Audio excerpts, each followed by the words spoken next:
Reparação histérica.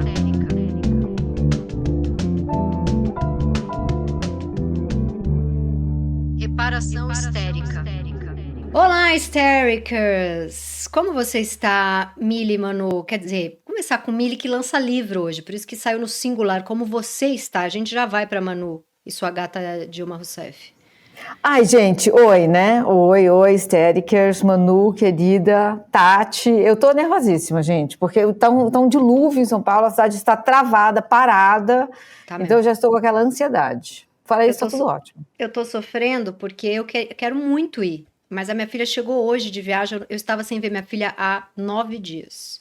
Então eu tô assim, que a criança só vai fazer xixi, eu já me emociono, eu falo, como é que eu vou ficar mais 30 segundos sem ela? E ela chegou cansada, né? Então, Claro. até Você porque já tinha ficado 9 dias sem ver? nunca. E até porque 9 dias comendo hambúrguer, então ela tá exausta, até por uma questão Sim, de sim. precisa de um legume e uma cama. E Sim. você, Manuzinha, o que conta? Eu tô bem, eu tô tranquila, eu acho, porque eu não tô com nenhum dilema assim tão. Eu imagino a ansiedade da Milha, eu imagino também a sua saudade de Ritinha, então eu tô aqui supostamente em paz. Tô Com as suas ansiosa porque gatas. viajo na semana que vem, vou Você dar vai para curso lá Portugal. fora. E é Manu, gente, que sorte de Portugal, né, gente? muito sorte, tá muito bom para Portugal. Você vai levar sua arte para Portugal? Então, eu vou levar minha arte para Portugal. Eu vou dar um workshop lá num evento de roteiro chamado DISC, Disrupting Industry Screenwriter Conference. Nossa, gente, eu quero fotos Uau! disso. Travels and Travels. E você Sim. vai usar o João aqui na. Pra quem não viu, Manu foi no Sim. show de João Gomes e usou. Como é que chama aquilo? Cara, eu usei a coleirinha que eu chamo de coleirinha do Ike Batista, que é uma grande Exato. referência à nossa Luma de Oliveira nos anos 90, que usou uma coleira do Ike na Sapucaí. E eu, como boa feminista, fui lá, fiz o quê? Botei a faixa que era pra ser usada supostamente na testa e botei aqui no meu pescocinho, ostentei, porque mando fotos depois aqui pra gente ter Vamos acesso a essas colocar imagens. aqui. Sim. Porque eu sou cadelinha do João Gomes, por enquanto, tá? E Por você enquanto. notou que o corte de cabelo fez sucesso e cortou mais um dedinho aí, não cortou, não? Menina, não. É porque o corte vai assentando, ele fica fluido. Quando você corta, o cabelo vai cada Entendi. dia ter uma novidade aqui. Eu tô amando, eu tô viciada, né? Já raparei minha franja aqui. Tá Tem uma coisa. belíssima. Vamos nessa verdade. Então conta um pouco desse livro marotíssimo aí, maravilhoso. Então, para quem está vendo no YouTube, eu recomendo que vocês vejam, porque daí vocês vão poder ver o livrinho. É esse aqui, olha que fofinho, ele é amarelo. Muito lindo. Eu te amo, cretino. Eu te amo, cretino. Aí a quarta capa está escrito assim, eu acho que não te amo mais. Foi uma história que eu escrevi na pandemia. Fiquei muito nervosa no começo da pandemia, aflita, achando que eu ia morrer, pegar o vírus e morrer. E aí a minha professora de meditação falou, parou, sai do noticiário, vai fazer alguma coisa outra. E eu fui fazer o que eu gosto e sei fazer, que é escrever. E eu dei vida a um casal que está preso num apartamento em Ipanema, no Leblon, agora já não lembro mais. Mas é no Rio, a história se passa no Rio, porque eu estava frequentando muito o Rio nessa época. E aí o casal, eles decidem se separar e veio o isolamento. Então eles têm que ficar juntos depois de dizerem algumas verdades um para o outro. Muito bom. E então aí é uma grande DR, assim. E é isso que está acontecendo. Olha, mas eu achei tão bonitinho, porque ele tem um formato pequenininho, tá vendo? Não, ele é delicinho Ai, delícia. demais. Ele é aquela coisa que a gente olha na livraria e já quer pegar e chamar de seu. Ai, tomara. É isso, gente. Sinto Eu te amo, vendas. Cristina. Sinto Animada, muitas vendas para esse animada. livro. Eu quero Inxalá. saber se mesmo, talvez, não indo hoje, receberei um autografado. Receberá um autografado, meu amor, sim. Serei você terá perdoada. o seu. Vai ser perdoada. Já está perdoada. Tá Já bom. está perdoada. Muito bom. Tá?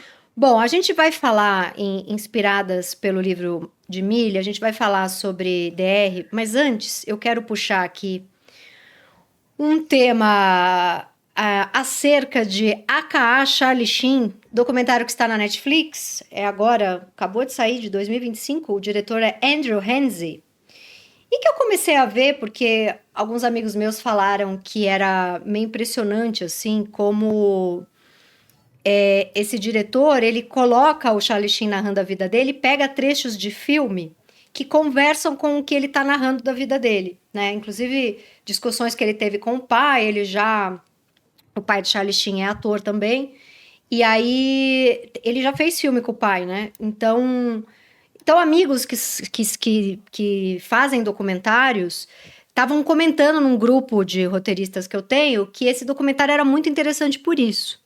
E eu fui assistir porque eu estou nesse momento na minha vida fazendo um documentário sobre dor crônica em mulher, estou entrevistando um monte de mulher. Então eu estou vendo muita referência de documentário. E aí comecei a ver esse. Então não fui exatamente para saber a história de Charlie Sheen, que é um ator que eu achava ali bonitão, tal, mas sabia que tinha um histórico de violência com as mulheres dele e tal, eu não estava muito afim de assistir. Só que eu fui totalmente capturada, não conseguia parar de ver, e comentei no nosso grupo, Reparação Histérica, nosso grupo de WhatsApp, Mili já tinha visto, e Manu ainda não tinha visto e foi ver para a gente poder fazer esse programa de hoje. Então eu vou falar muito brevemente as minhas impressões, e aí quero ouvir vocês.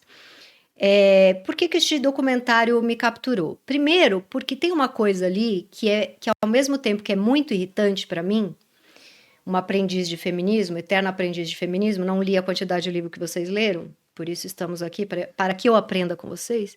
Para mim é muito irritante quando um cara que tem esse histórico de violência contra a mulher, ele tem ali algum carisma, algum magnetismo, que faz com que de repente eu me pegue. Caramba, Charlie Sheen, não, cara, vai lá, se recupera desse alcoolismo, e começa a torcer, e eu começo a gostar dele, e eu, sabe, o meu feminismo ali dentro de mim lutando, tipo, pera, ele tem histórico de violência, ele é um cara que acha que pode tudo porque é um cara branco, que nasceu já numa família com grana, e que é bonitão, e que começa a ter todas as benesses dessa figura que pra ele ali já tá dado esse lugar, né? Mas não teve jeito, entendeu? Eu fui capturada. Então essa é a primeira coisa que eu senti que eu queria ouvir vocês, né? A segunda coisa é, as próprias mulheres com quem ele é casado ao longo dessa história toda que ele conta, né? Da vida dele até os 60 e poucos anos. Algumas aparecem no documentário e também, bom, eu vou dar spoiler, uma diz, eu ainda amo ele, né? E elas também cuidam dele, essa coisa de cuidar, né? O pai fala uma frase muito importante que é: se meu filho tivesse câncer, eu estaria cuidando do meu filho. Ele tem alcoolismo e ele é adicto a drogas. Então, não vou ficar julgando meu filho, eu vou cuidar dele. Se bem que o pai não aparece no documentário, parece que cansou um pouco. Porque perguntam pra ele: você já usou muita droga, você já fez muita besteira. O que explica você estar vivo? Aí ele fala: eu tenho sangue de tigre. Que pra mim é muito esse cara que fala: cara, eu sou lindo, eu sou branco, eu nasci sei lá onde, amigo de quem que ele é amigo, Milly, desde o começo do filme? Ele nasce num berço de ouro ali do cinema hollywoodiano, né? George Clooney, Sean Penn, o irmão dele, Emílio Esteves, o pai dele, Martin Sheen, que fez Apocalipse Now, então já era o cara que todos os caras gostariam de ser. Tem uma broderagem, tem um pacto que está travado desde o dia 1 ali. Mas é assim, o documentário me pega por isso. Que carisma é esse? Esse carisma pode, numa mulher feminista, a relação, o pai ama ele, o pai me emociona ao longo do documentário, assim, ele dá entrada no hospital já quase para morrer 500 vezes, é o pai que tá sempre lá. Aí o meu machismo também me fez perguntar onde tá essa mãe. O meu machismo fez eu ter, porque tem uma segunda esposa dele, que também é drogada como ele, e os dois não têm muita condição de criar os bebês que eles acabaram de ter. Tanto que a primeira mulher, uma hora, pega esses bebês. E fica 1 ano com esses bebês, né? E eu me peguei com raiva da mãe. Eu falei, peraí, gente, a mãe também não tem condição, a mãe também tá drogada? Que é a mesma coisa. É uma doença, é uma mulher adicta, que deve ter a história dela. Mas naquele momento, eu fui muito machista de pensar, não, peraí, ele é o doidão de Hollywood, homem. Essa mãe não tinha que estar drogada, sabe? Aí me peguei nesse machismo, me incomodei muito. E é isso, quero ver vocês. Sabe que eu lembrei que outro dia, não faz nem 15 dias, fui viajar, eu acho que para Belo Horizonte, sei lá, e eu estava atrasada, e era um aeroporto que tinha uma esteira, sabe quando você está atrasada e tem umas esteiras que dá para você andar mais rápido na esteira? Sim. E eu falei, vou pegar a esteira. Só que eu não consegui pegar a esteira porque tinha uma criança que veio correndo na direção contrária, ela estava brincando na esteira, né? E eu falei, se eu for, a minha mala vai derrubar a criança. Eu fiquei com raiva da criança, mas eu fui por fora. E aí eu fiquei berrando assim, cadê o pai desse menino? Que eu ia falar imediatamente, cadê a mãe desse menino? Sim. Mas eu mesma me corrigi. Sim, é a primeira coisa, é automático, Isso. né? Exato, assim, a primeira coisa que eu pensei foi, cadê a mãe desse menino, gente? Que ele não pode fazer isso no aeroporto. Mas aí o que saiu de mim num uivo foi, cadê o pai desse menino? A Nossa, criança que ficou bom. meio assustada, assim. Ela me olhou, ela deve ter pensado assim, realmente, cadê meu pai? Então, isso aconteceu Sumiu outro há dia. 6 anos, só minha mãe cuida de mim. Pai, o que é isso? O menino fez uma cara assim, depois eu até me arrependi. Mas então, assim, a história dele é a história... Todos os meus amigos que viram a série, todos, estão fascinados. Porque a vida do Charlie Sheen é a vida que todos eles gostariam de levar. O Charlie Amigos Sheen nasceu homens. Isso. No sul da Califórnia, filho de um grande ator, cheio de outros bonitões ao lado dele, fazendo tudo o que ele queria fazer. Ficou famoso muito cedo, ele mesmo fala, né, tudo estava ao meu alcance, né, ele fez um simulacro de jogo de basquete com o Michael Jordan, ele ganhou do Michael Jordan, ele e o pai ganharam do Michael Jordan, tinha umas regras estranhas, o Michael Jordan às vezes tinha que jogar de olho fechado, mas enfim. Exato. Né, os caras ganharam, o Charlie Sheen Achei ganhou do até Michael meio Jordan. racista, 2 brancos contra um homem preto de olho fechado. Os homens brancos ganharam. Poxa, tudo bem que era o Michael Jordan, mas... O Michael Jordan estava meio Condescendente. assim. Isso, exato. Mas enfim, eu acho que eles olham para a vida do Charlie Sheen e pensam, gente, era tudo que eu queria ser, né? Ao mesmo tempo, tem uma... Não aparece mulher... o ponto de vista é sempre muito masculino, né? E eu vou dar um spoiler aqui, que é um grande spoiler, gente, mas ele é, assim, para mim, ele foi redentor, e talvez seja um spoiler para Manu também. Todo ponto de vista é masculinista, é um cara que fica com muitas mulheres, ele leva a vida que ele quer levar, ele tem todo o dinheiro do mundo, ele tem todos os acessos, ele é famoso, e no fim... Lindo. E no fim do documentário ele fala, e aí um dia eu comecei a transar com homens. E eu vi que tinha mais um... ele fala assim, eu tinha o lado B do cardápio, não tinham me oferecido esse lado. E aí eu acho que isso faz isso dá um nó, porque é óbvio que muitos amigos meus também já me disseram isso, eles já sentiram eventualmente tesão por outros homens. Eles não deixam isso seguir, porque não pode, enfim. Então, eu acho que é um documentário interessante, mas é masculinista, o ponto de vista é sempre masculino. A mãe não aparece, a mãe do cara não aparece, ela é citada uma vez. Uma vez ela é citada. Né? Ele não fala da mãe.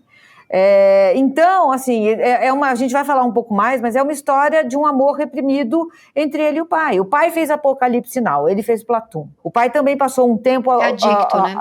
Adicto, isso. E saiu. E o Charlie Sheen foi lá e fez muito mais que o pai. Tudo ele fez mais que o pai. Tudo ele superou o pai. Inclusive nesse jogo de basquete, com o Michael Jordan. Era ele e o pai, mas foi ele que fez os dois ganharem. Então, é ele com o pai o tempo inteiro. E essa incapacidade de dizer eu te amo e de ser acolhido de ambos gera essa vida toda. Gente, agora eu vou ter que parar que meu cachorro vai ter uma... É o cachorro machista da Millie, coitado. Que ele, tadinho, ele foi socializado aí numa cultura que ele às vezes fala assim, tá bom. Chega, ela tá falando muito mal de homem, é o corte lacaniano do cachorro. Cara, mas assim, eu confesso que, né, quando eu dei play no negócio ali, eu comecei a assistir, eu fui achando um saco. Eu já peguei uma... Eu tô rindo, porque o Bully escreveu lacaniano. Pois é, o bully não facilitou pra gente, lacaniano é muito bom. Eu não tinha visto. É o lacaniano, corte lacaniano.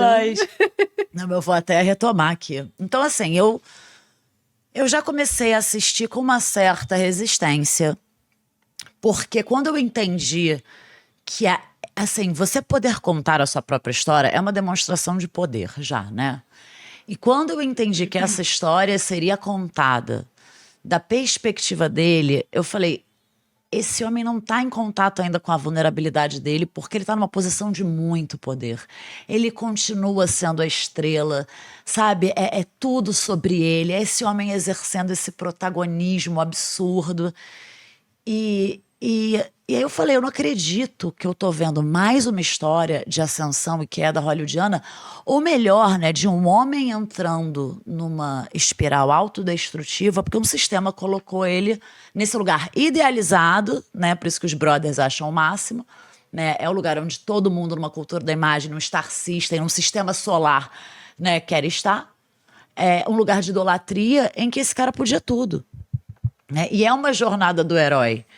Pra gente que gosta desse jargão, não só de narrativa, mas arquetípica também, psicológico, né? Porque é um cara que estava no lugar certo, na hora certa, com os atributos certos. O herói, ele é o escolhido, né? Ele não escolhe.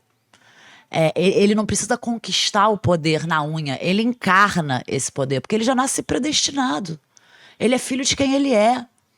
Então, o desafio desse herói não é conquistar o lugar ao sol, mas ocupar o lugar que é de direito dele e se manter nesse lugar, porque é aí que está o perigo, porque esse brilho cega, né? E isso tem muito a ver com o patriarcado e com masculinidade, né? Porque o patriarcado que funda essa ideia de protagonismo masculino nesse lugar narcisista, violento, egocêntrico, né? Porque o herói não pode ser vulnerável. Não pode ter uma relação justa com ninguém, porque aí vai ter que entrar em contato com a vulnerabilidade dele. Ele tem síndrome de super-herói. Ele não quer entrar em contato com isso. E porque é tudo sobre ele. E relação não é assim. Relação tem que ser uma troca justa. Então é um narcisista do caralho. Né? A gente tá falando de uma estrela. Sim. Isso que você fala é muito bom, porque ele se acha acima da droga. Porque uma hora perguntam pra ele, qual é a sua droga? Você tá fazendo uso de alguma droga? E ele claramente tá, ele fala... A pior droga que eu faço uso é uma droga chamada Charlie Sheen, né? Como se ele tivesse se vulnerabilizando, mas não tá. Ele tá dizendo que ele tá acima da droga. Né? Porque a ele Charlie é mais Sheen, forte que a droga. Porque Charlie Sheen é a imagem dele, essa é a droga, né? Então a gente fala dessa estrela, quando a gente fala de uma estrela, a gente simbolicamente está falando... porque do sol, porque o herói é o sol. É aquele que ilumina, aquece os corações dos outros com o seu dom, mas tudo precisa girar em volta dele. Ele é o protagonista, não tem ninguém acima dele, não tem ninguém do lado dele, tá todo mundo abaixo. Então é a mesma ideia que a gente tem há milênios do patriarca, do protagonista, do rei da selva, o rei leão que fica no topo da cadeia alimentar, o predador masculino. Ele fala, eu tenho sangue de tigre, eu tô no topo da cadeia. É rei leão, porra. É Mufasa Martin Sheen falando pro Simba Charlie Sheen, tudo que o sol toca agora é teu reino, Simba Sheen. É leonino até dizer chega esse rolê, Ele pô. é muito, muito leonino o rolê. É narcisista, entendeu? Sei. E todos os melhores amigos dele, na verdade, é entourage dele, não é melhor amigo. É uns caras que ficam ali meio cuidando dele, porque ele cai, porque, né? Os melhores amigos dele é uma galera que tá ali meio cuidando dele, que paga muito pau pra ele. Ele tem o melhor amigo de infância, que já era amigo dele antes, que você percebe que é um cara que ama ele, mas que virou uma entourage, porque você não vê a contrapartida, você não vê esses caras falando quando eu precisei, quando eu tava na merda. Não, ele dá dinheiro pra esses caras, né? E provavelmente abre portas pra festas e pertencimentos e tal. Mas a galera vira entourage dele, ele não consegue ter uma relação, né, com ninguém, nem com esse pai. Um amigo de infância dele é o Champagne, né? E o Champagne tem uma hora também que ele fala, quando você começa a usar pó, e você usa muito pó, você sabe que você vai estar fazendo um acordo com o seu pinto não vai mais funcionar, né? Você vai ficar broxa, e ele não fica. Só não, exatamente. Então, ele e o Champagne fala, mas isso não aconteceu com o Charlie Sheen. Mas ele era esse cara que todo mundo queria ser. E eu morava nos Estados Unidos, na época que ele estava no auge. Eu me mudei para lá em 96, para o sul da Califórnia. Então, ele era o cara lá, todo mundo falava dele, ele estava, o Rei Leão, rugindo, sabe? E é muito curioso você ver como é a história de tantos homens, né? E como esses homens vão arruinando pelo caminho a vida de tantas mulheres. Pois é. Um homem teve a capacidade de arruinar a vida de muitas mulheres. E hoje elas olham para ele ainda como quem se coloca no lugar de cuidadora. De mãe, elas choram, eu quero ajudar ele. Elas choram, Nenhuma foi adiante com acusação para a justiça? Não. Elas sofriam a violência, ligavam para a polícia e depois falavam, não, mas tudo bem, eu também não lembro direito, eu também estava usando droga. Nenhuma foi adiante. Né? Agora, Mili, você que é a minha feminista preferida, Manu vem em segundo lugar, te amo, Manu, a Mili tá aí na Eu respeito a hierarquia, eu respeito. Vamos respeitar. Fazer da idade. Por que, Mili, chorastes vendo? Porque se eu tava mal de tá tão tocada né? Que foi o que eu falei, que carisma do inferno é esse, né? Aí Mili fala, eu chorei. Eu falei, não, então eu tô perdoada, Por que você chorou? Eu chorei muito no final. Eu vou tentar lembrar o que me deu o gatilho do choro. Mas assim, de uma maneira geral, é porque o machismo é muito violento com os homens, gente. É uma violência muito grande. Ele foi se autodestruindo durante anos e anos e anos. E nessa autodestruição, ele foi levando a vida de muitas mulheres. A primeira mulher dele, que eu não lembro o nome, em 1996, ela era considerada a mulher mais bonita, era uma bombshell, sabe? Ela fez um especial em Friends, que ela era prima, acho que da Rachel. E você vê como ela ficou uma pessoa, o olhar dela é triste. Muito. Ela tem um olhar de tristeza pura. A filha que termina dizendo, hoje eu sei que a primeira pessoa que eu tenho que ligar é para ele, porque ele vai atender no primeiro toque. Porque você imagina, eu acho que foi nessa hora que eu chorei, sabe por quê? Eu fiquei imaginando o que esse cara não acha que ele precisa fazer para recuperar todas as merdas que ele fez. E foi isso, ele contando que a filha ligou para pedir para ele levar ela a cortar o cabelo.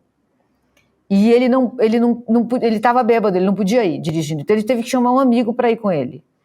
E aí ele olhou a filha pelo espelho retrovisor do carro. E ela estava triste. E ela estava triste, e ele pensou, eu não vou poder nunca ter um relacionamento com ela, porque eu preciso de alguém comigo. Ela queria eu e ela no carro, e não tem esse momento. E aí foi nessa hora que ele fez o clique para largar, ele está há 8 anos sóbrio, né? Isso deu o clique para ele. E essa hora eu chorei muito, porque ele não vai conseguir recuperar, gente. Ele não vai conseguir. E eu fico vendo pais de amigas minhas que estão nessa luta, assim, sem necessariamente o abuso da droga. O abuso da droga, honestamente, assim, é um detalhe, porque esse distanciamento, um homem dessa geração, ou de outra, sei lá, ele encontra o caminho para o distanciamento. Qual vai ser o trabalho, vai ser a droga. No caso do meu pai era o vício em corrida de cavalo, o jockey. Eles não estão ali para criar o vínculo que é preciso criar para que você, no fim da vida, olhe para trás e diga, então é isso que é viver. Eles não criaram esse vínculo, eles não criam esses vínculos. Eles são incapazes, eles são emocionalmente incapazes de criar vínculo. E ele viu isso no espelho retrovisor, olhando o olho da filha. Então ele está tentando correr atrás. Isso me devastou, porque é todo mundo cagado, né, gente? Todo mundo. Sim, essa é a fragilidade não assumida desse herói, né? Porque é um feminino precarizado, que é a capacidade de estabelecer vínculo, né? De cuidar e ser cuidado. É a raiz, né? Simbolicamente é uma raiz. O cara... É porque, assim, simbolicamente, o masculino é a superfície e o feminino é o profundo. É uma pessoa que só olha pra fora, se valida pela imagem, não consegue estabelecer vínculo, ficou aquele vazio existencial e saco vazio não para em pé, né? Então, emocionalmente, ele é uma bomba relógio. Não tem mãe, foi o que a Mili falou, cadê a mãe? Olha como essa mãe simboliza esse feminino reprimido, né? Deixado de fora, excluído da equação, né? Simbolicamente. E aí fica com esse hiperfoco na fama, na imagem, nesse poder aí externo, e não olha para a vida íntima. A vida pessoal desses caras acaba ruindo. E aí sobra para quem faz parte desse núcleo íntimo, né? Porque o que acontece se você chegar muito perto do sol? Tu sai chamuscado. Teu ego vai virar uma farofa de paçoca. Porque vai ser esmagado, ofuscado, né, por aquele ego imenso. Vai fazer carinho numa fera ferida pra ver o que acontece. Nhaque, vai perder o braço. Vai perder a cara. Entendeu? Porque um cara desses não sabe lidar com a própria vulnerabilidade. E relação íntima é você encarar a sua vulnerabilidade. E aí vai sapatear na vulnerabilidade dos outros, vai abusar do poder que ele tem. Outra simbologia aí, babadélica, que Tati trouxe. O que acontece se a gente fica o tempo todo olhando pro sol? Fica cega. Isso tem a ver com idealização. Então, esse documentário e essa jornada que a gente já conhece, esse lugar onde, né, esse lugar onde o homem é colocado, né? Isso tem muito a ver com idealização. Né? Você olha para aquele brilho que te deixa cega. Tem muito a ver com masculinidade tóxica, com a gente idealizar e idolatrar esse masculino, esse carisma, esse poder. Né? Eu não cheguei a ver o segundo episódio todo, porque não deu tempo, mas eu estava super animada para chegar na perspectiva feminina dessa história, né? Porque, bem ou mal, esse é um cara muito pelo visto, mas aí a gente se alimenta com as migalhas que a gente tem e a gente já faz um. Vamos tentar. Porque esse cara, na verdade, ele é muito frágil por dentro, né? Então, assim, esse poder dele de sair destruindo esse mulherio, eu fico desconfiada. Ele é precário por dentro, E aí, vamos tecer uma teoria aqui juntas, preciso da ajuda de vocês, tá? E aí, eu vi só o começo do segundo. E quando entra a Denise Richards, que é uma personagem fundamental aí na jornada deste herói, a primeira coisa que ela fala sobre o Charlie Sheen podem ir lá na Netflix ver. Ela fala assim: o meu pai me levou pra ver um filme do Charlie Sheen no cinema, quando eu era nova, garota, sei lá. A primeira esposa, né? A segunda, né? A segunda. E é um filme de guerra, eu acho que é Platoon, não tenho certeza. É Platoon. Tiro, ação, porrada, bomba, guerra, luta. E eu sei que o certo era o meu pai me levar pra ver um filme de garotas. Não precisamos nem entrar aqui nessa distinção que é pueril de gênero, né? Gênero cinematográfico, gênero mesmo. Que é bem pique Damares, mas vamos relevar. E o ponto aqui é que esse pai tinha este momento de lazer com esta filha. E ele escolheu o filme que ele queria ver, que era um filme de guerra, ou seja, um filme de pai, né? Eu primeiro, você tá aqui comigo, tem que dar graças a Deus que eu tô sendo levado no cinema, que eu já tô fazendo muito perto dos pais que tem aí, né? E aí a Denise brinca assim, tá vendo? Meu pai não tivesse me levado pra ver aquele filme, eu não teria passado por isso. Ela faz essa piada. Eu só casei com ele por causa disso. Eu só casei com ele por causa disso. É uma piada, é meio simplória, mas tem a verdade aí que é dura, que eu vou trazer uns dados baseados na minha intuição e nos meus estudos junguianos e nos meus estudos empíricos com muitas amigas que acompanham ao longo dos anos, que é o seguinte: esse documentário é sobre daddy issues, né? Exato. Sobre questões com o pai. Essa figura do Charlie Sheen não me pega, né? Eu olho esse cara que é famoso e que tá no topo do mundo e que é meio arrogante, que pode ser muito talentoso. Então, assim, você é um bom ator, eu vou tá na primeira fila da sua peça, eu vou curtir bastante, mas eu não vou querer esse pau sujo aí seu, que deve estar esfolado, sabe, de tanto tá comendo gente. Não me pega esse tipo de cara, né? Eu lembro que uma vez um cara 10 anos mais velho que eu, 15, sei lá, bam, começou a me dar mole. Aí veio uma amiga minha assim: Manuela, olha, ele está te querendo. Eu falei assim: olha só, amor, eu não tenho daddy issues, eu tenho mommy issues, então não estou procurando um pai, eu estou procurando um filho. E sim, estou me tratando. Me respeite. Me deixe em paz. Então, assim, o que eu vejo de minhas amigas e desse comportamento, né? Baseado aí nessas minhas leituras e nesses meus achismos, nos quais eu confio bastante, honestamente.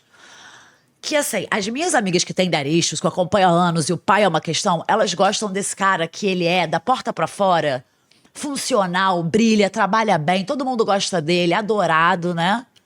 E elas gostam desse arquétipo aí do herói. Só que da porta pra dentro, o cara é um caos emocional. E elas têm que ficar fazendo essa manutenção emocional e dar um trabalhão. Nos dois você tem que cuidar, tá? Porque ser mulher no patriarcado não é moleza. No meu caso, eu gosto de estabilidade emocional. Eu gosto de um cara assim, ó, que não vai ter um rompante. Só que o que acontece? Esse lugar também tranquilo demais da porta pra fora, porque ele é um cara geralmente perdido. E não é só sobre campo profissional, esfera profissional. Esse cara que é popular, né? Que pertence, que se adequa. não é a minha parada, é um desajustado, sabe? É o cara que não pertence, que eu acho mais rebeldezinho. Então são duas perspectivas muito diferentes, né? O cara que pertence, que performa bem, o que o sistema espera dele. E esse rebeldezinho que tá ali meio na sombra, né? Eu não gosto muito da luz, eu vou atrás da sombra, é engraçado isso. Mas enfim, Vai mesmo.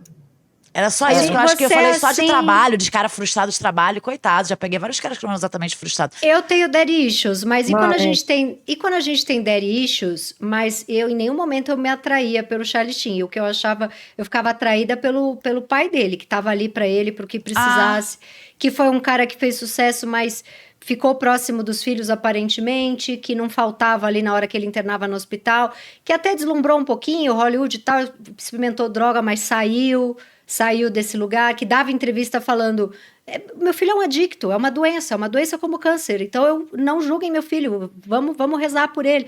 Eu tive dead issues porque eu tenho dead issues, mas quando me parece alguém que me daria a estabilidade, entendeu? Não sei. Mas é que você acabou de falar, eu tenho daddy issues, mas eu não foi muito Charlie Sheen, não foi muito minha parada, não. Foi o pai. Aí você quer que eu fale o Eu quê? tenho vovô issues, grandfather issues. Eu acho que tudo desmorona pela incapacidade deles conseguirem se amar. E eles se amam muito, né? Isso fica claro, assim. O Emílio Esteves, que é o irmão dele, nem deu também o depoimento, né? Pois é. Nem Pois é, pai, e quando nem- perguntam pra ele, e aí você e seu irmão fizeram o teste, mas foi você que passou, né? Ele dá uma risadinha. Aí o diretor fala: o que é essa risadinha? Querendo ver se tinha essa briga entre ele e o irmão, né? E ele fala: não, cada um é um perfil de ator tal, mas o irmão não é conhecido como ele, né? Então, mas o irmão, o primeiro a fazer a carreira foi o irmão. A carreira dele foi depois, foi para seguir o irmão. E o irmão dá continuidade ao sobrenome de descendência latina da família, Esteves, porque o pai fala, né? Não, eu quero que alguém dê sequência a esse nome. E o Charlie Sheen tem um debate sobre que sobrenome ele vai pegar. E ele pega o sobrenome do pai. O irmão não. Gente, assim, tá tudo ali. Não, peraí, quem pega o Esteves é o irmão do Charlie Sheen. Porque o pai fala: vamos dar continuidade à nossa origem. Entendi. Então o pai e o irmão combinam: eu vou de Esteves. Entendi. Mas então o pai Emílio assina Sheen, né? O pai assina Sheen e o Charlie pega o Sheen também. Alguém fala durante o episódio que todo mundo conhecia ele como Carlos Esteves. Uhum. Ele era o Carlos Esteves ali no sul da Califórnia, que é um lugar muito latino. Então ele faz essa transformação. Agora, para mim, a grande virada é a bissexualidade dele. Porque ele era o garanhão, ele era o cara que todo mundo queria ser, todos os caras queriam ser. E ele, no final, fala: eu comecei a pensar: eu sou bissexual. E ele fala de um lugar do tipo: eu não sabia que podia, eu não sabia que existia. E aí viraram o menu e o cardápio tinha mais um monte de coisa para fazer. Então, isso para mim é o twist, entendeu? Ainda é um cara todo cagado, assim, mas... E a maneira como ele fala de relações íntimas é horrorosa, né? Ele fala cardápio, assim: aquele mundo oferecido para mim, que sou esse gato famoso sangue de tigre, né? Então essa farta alimentação, né, que era servida a mim num cardápio, ainda tinha o lado B. Então, a maneira como ele trata a intimidade dele é isso: é um cardápio. Tinha 200 mil mulheres querendo dar pra ele. Ele fala como se fosse assim: uma hora eu enjoei, porque tinha tanta mulher querendo dar pra mim, eu fui ver como era pegar Sabe, nem isso ele trata bem, né? Ele fala que é também de um uma jeito... maneira de se proteger, né? Porque ele é só sexo, né? Do jeito que ele fala, é sexo, não é um relacionamento. Sim. Então você também pode dizer: não, eu me relaciono com mulheres, mas eu transo com homens. E você consegue se proteger em algum lugar, assim, sabe? Mas eu não sei, eu achei que isso foi uma reviravolta muito grande, porque o tipo do cara que deve ter feito piada homofóbica, deve ter tirado sarro. Não, no Two and a Half Men eles faziam piada homofóbica o tempo inteiro. Exato. Não, eu tô pensando aqui, não, vamos falar do Two and a Half Men, que eu não tenho muita lembrança, assim, mas eu lembro que eu assistia, mas né, esse humor superficial, esse humor que, na verdade, tinha um monte de preconceito que era da época, assim, mas que também refletia essa mentalidade, né? Mas eu tava aqui pensando quando vocês trouxeram essa história de que, quando esse consumo de cocaína desenfreado é um acordo que você faz com o pau, de falar, cara, o pau vai sair da cena, né? É um acordo. E o fato disso não ter acontecido com o Charlie Sheen, como esse poder de herói também, prejudica ele. Porque se ele tivesse ficado broxa, ele ia ser obrigado a entrar em contato com uma vulnerabilidade dele, essa impotência. Ele ia ter que recolher um pouco, pensar na vida dele, refletir, parar de agir, refletir. E assim, não. Então, esse lugar de cardápio é predador. É a mentalidade do predador. Se eu acho que eu tô acima de tudo e de todos, tudo que tá abaixo é o meu reino. Está sendo oferecido a mim. Está ao meu serviço, exatamente. E o documentário, ele tem uma coisa que você acha que alguém vai trazer uma verdade sobre ele, que vai desmascarar ele, que vai derrubar ele. Então, quando chega a dona, que foi a primeira mulher dele, né? Ela fala, eu acho importantíssimo eu estar nesse documentário, porque senão vai ficar chapa branca, vai ficar só o Charlie Sheen falando bem dele, os amigos falando bem dele. Acho importante eu estar aqui. Ela chora, fala a destruição que aconteceu na vida dela, mas ela termina dizendo, eu ainda amo ele, né? E ela chora, e você vê que... né? Aí vem o outro ator, que eu nem lembro o nome, que fazia o Two and a Half Men com ele. Eu não lembro o nome. Que era tão importante, que era assim, era dupla, né? Eram os dois irmãos, né? E o outro menininho. E o cara começa dizendo, bom, só pra vocês entenderem o trabalho que me deu trabalhar com o Charlie Sheen, eu tinha cabelo no programa, né? Olha como eu tô agora. E ele começa a falar do Charlie Sheen. Ele fala que o Charlie Sheen chegou num momento que já ganhava 3 vezes o que ele ganhava, que chegava completamente alterado para gravar, esquecia as falas. O showrunner do programa vivia com medo dele não chegar pro ao vivo, né? Porque era ao vivo, que era gravado. E tinha sempre esse medo de que a qualquer momento ele pode morrer e vai ser super uma coisa, né? Só que você percebe que ele vai falando e ele ama o Charlie Sheen. Ele fala, cara, eu achava que eu ia perder ele. Teve um dia que ele sumiu e eu achava que eu ia perder ele. Ele ganhava 3 vezes mais do que eu e ele dá risada. O Charlie Sheen vira um herói pra esse cara que topou ser a escadinha ali, né? Topou ganhar menos que ele, topou ficar ajudando ele no ao vivo, porque o Charlie Sheen não lembrava as falas, então ele entrava muito. O showrunner do programa fala, eu tinha medo de fazer mais uma temporada, mas como perder? Se dava tanto dinheiro, se tanta gente assistia, se era o maior sucesso do canal, né? Só que uma hora o diretor demite ele, né? Aí ele tá o melhor amigo tá filmando o Charlie Sheen e ele fala, mas também eu não preciso desse programa.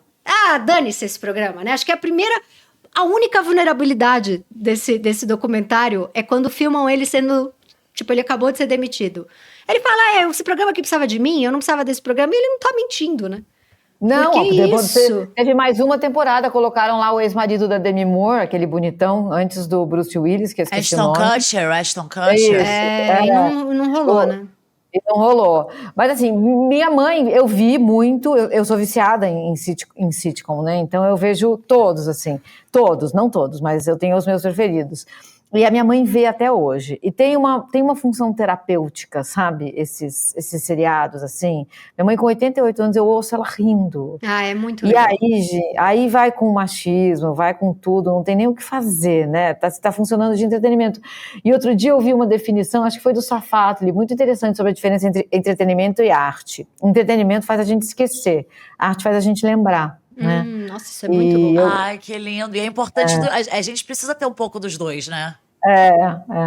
Muito bom. De vez em quando é bom ter esse lugar quentinho, confortável, pra dar uma esquecida, assim. Não pode ficar o dia inteiro também.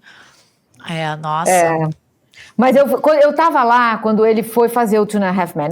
Ele é ele no Two and a Half Men, né? Então ele não tá nem interpretando, gente. Ele tá lá simplesmente levando a vida dele. Um garanhão muito rico, uma casinha em Malibu, aí ele acolhe o irmão que está precisando de dinheiro, acolhe o filho do irmão, tem um relacionamento também muito complexo com a diarista, que é a única mulher que entra ali com mais personalidade, né? A mãe dele também, aquela atriz que é lésbica. Gente, hoje eu não estou lembrando o nome de ninguém. Mas é um seriado que foi ganhando muito corpo, e tem uma hora no documentário que ele fala assim, eu não queria mais fazer, então eu pedi um dinheiro absurdo, que não era para eles me darem. E eles deram. Ele estava ganhando tipo 3 milhões de dólares por episódio. Ele fala umas coisas assim, eu não consigo esquecer o gelo no cu, gente. Vocês chegaram na parte do gelo no cu? Aquilo ali, ele conta, ele fala assim, eu fui gravar, era um filme, não era série, completamente chapado, passou a noite na farra, bebendo, se drogando, e eu comecei a dormir no meio da cena. E o diretor falou, Charles, você tá dormindo. Ele falou, eu só preciso de uma água com gelo, eu já vou acordar. Aí levam a água, ele vai pro banheiro, ele pega uma pedra de gelo e enfia no cu, ele diz que sente uma coisa... Ali já tava a vontade de explorar, eu achei. Ali pra mim já acendeu Diferente. A revelação vai vir por outra região aí. Isso aí vai ser transformador. E aí ele volta e faz a cena acordadaço. Para o homem. Eles colocam a cena no filme. E eles colocam a cena. E aparece uma flechinha assim. Ai, um gelo no cu. Ai, gente, é muito... Eu fico pensando, assim, né, sobre essas mulheres e sobre esses vínculos dele, essas pessoas que falam, né? Eu amo esse cara mesmo assim. Né, porque quando eu fiquei lá, daddy issues, mommy issues, é porque a gente vive num mundo muito desequilibrado, né? Tá todo mundo meio quebrado, assim, né? E a gente tem nossas faltas e esses caras, né, têm as deles, que não são poucas também. Mas, o que eu ia falar? Te amo. Mas, cara, todo dia eu tenho meu momento. O que eu ia falar? Te amo. Vocês já tiveram... Fala, Manuzinho. Lembrei que é uma coisa que... Parece que essas pessoas, né, esses caras com esse carisma, é uma coisa natural. O carisma é um dom, mas existe um esforço hercúleo para performar, para tentar agradar as pessoas o tempo inteiro, sabe? Tem uma performance ali que é muito cansativa e muitas vezes ela vem de uma generosidade, sabe? De uma vontade de... É isso. Iluminar a vida do outro, ele quer muito ser amado, ele quer desesperadamente ser amado. Só que ele faz de conta que nada tá acontecendo. Eu entendo uma pessoa amá-lo, entendeu? Eu lembro que há muitos anos atrás eu tinha uma relação com uma amiga, inclusive, mas que ela era bem performável, esse arquétipo e tal. E era tudo sempre muito sobre ela, e eu ficava meio preocupada que no momento em que eu, sei lá, estivesse mais vulnerável, eu não sabia muito se eu podia contar com ela ou não. Mas eu lembro que eu falava assim, mas ela me deixa tão feliz quando eu encontro ela, sabe? Era uma coisa que me dava, assim, uma alegria. Que deu merda, não vou mentir pra vocês, tá? Eventualmente aquilo veio a dar merda, porque eu não era uma pessoa naquela relação. Você era uma plateia. Exatamente.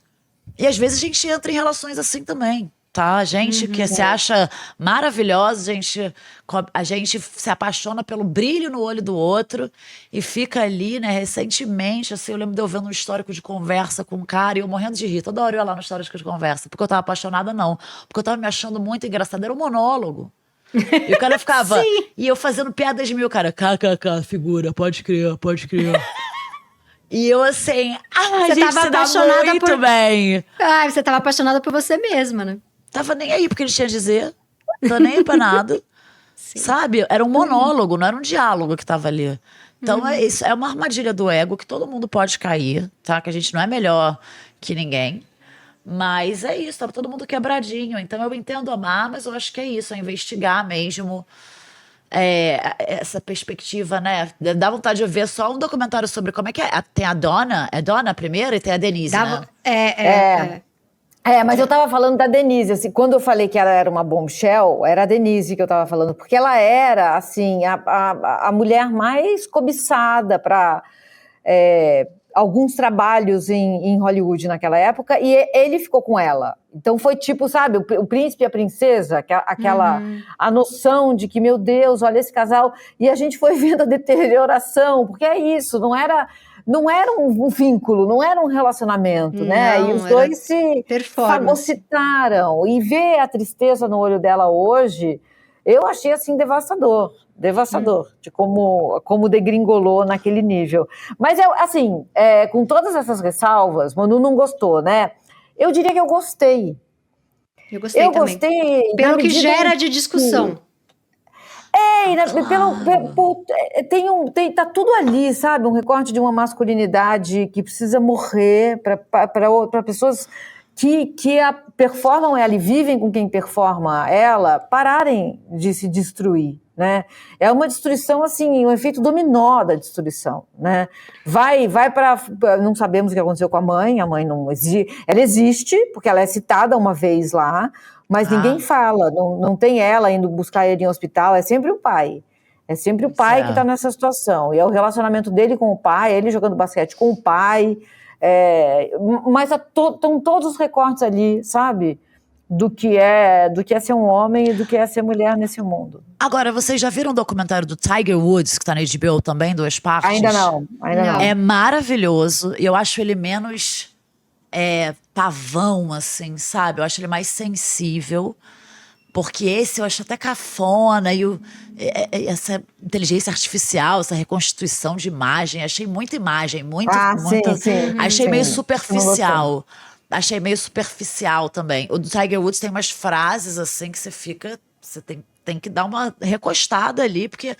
E é justamente sobre isso, sobre um herói também, relação com o pai doentia. É a mesma história. Na mesma época. E escândalo sexual, tudo igual. Mas para quem acabou de ver ou vai ver o A.K.A. Charlie Sheen e depois ficar meio... Acho que é um documentário que vale muito a pena.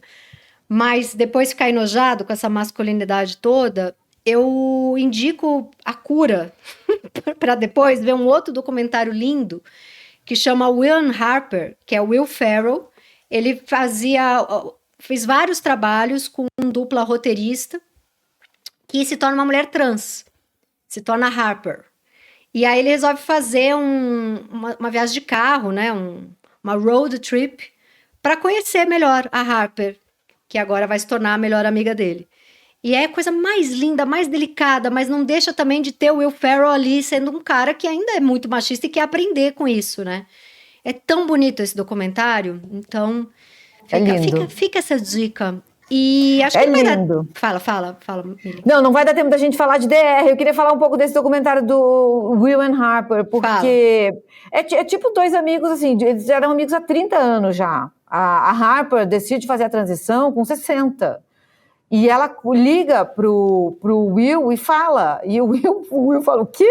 Tipo, ele acha que era uma piada, que era um sketch. Porque eles fazem piada a vida inteira, né? Isso, exato. Então é muito bonito, porque é um reencontro, né? É difícil para os dois e é bonito para os dois. E para a gente também. Tem que ser visto, é lindo, maravilhoso. Eles saem da costa leste americana e vão até a costa oeste pela Rota 66, gente, é maravilhoso. E eu chorei muito emocionada nesse documentário, porque uma grande amiga minha, diretora, roteirista e produtora de cinema, durante pelo menos uma década, que fez a transição para Louisa Shell. E eu fui uma das primeiras pessoas que acompanhou essa transição, e a gente conversou bastante. E acho muito lindo como a vida destravou depois da transição para a Louisa. Desde questões de saúde, tinha uma questão ali de uma digestão, de uma gastrite e tal, que estava sempre meio, sabe, tinha uma questão de incômodo com somatização, provavelmente. Somatização no corpo. Foi embora. E como, assim, ele era um produtor de cinema. Como mulher, ela é diretora, roteirista e produtora, tá com filme na mostra. Foi muito bonito acompanhar. Então, é um documentário que me emocionou muito pela Luísa, pela minha amizade com a Luísa.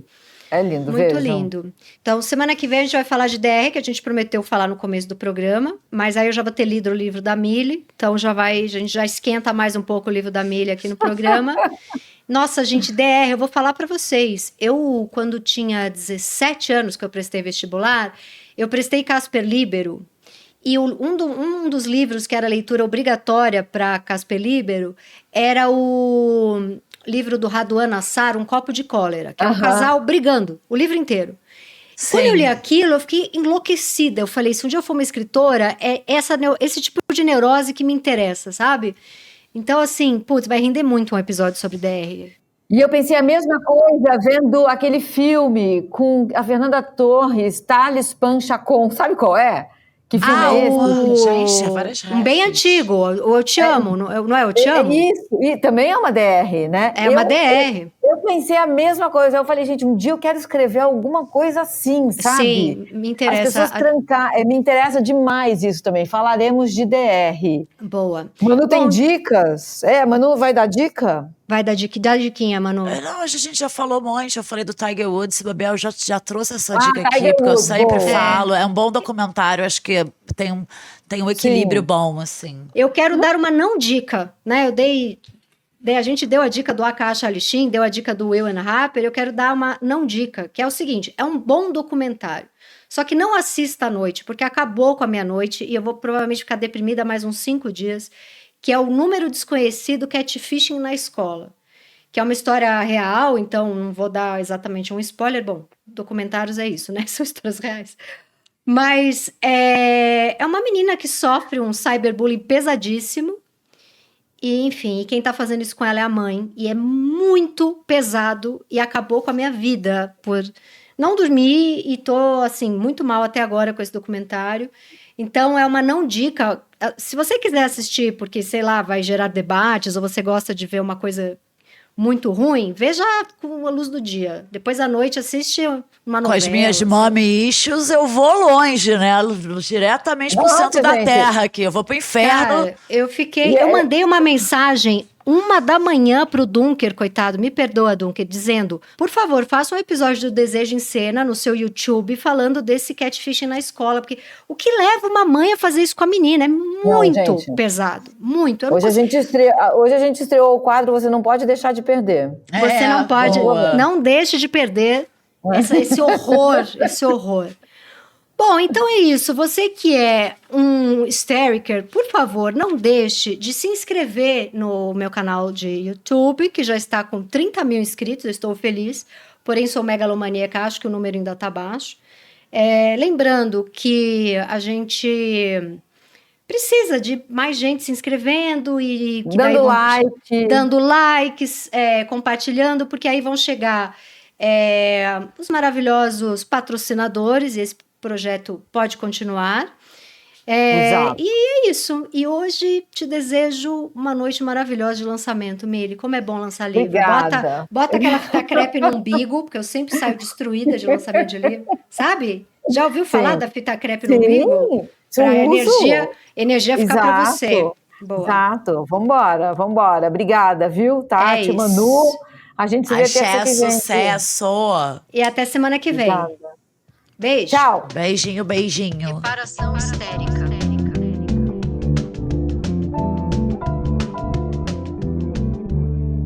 Reparação histérica.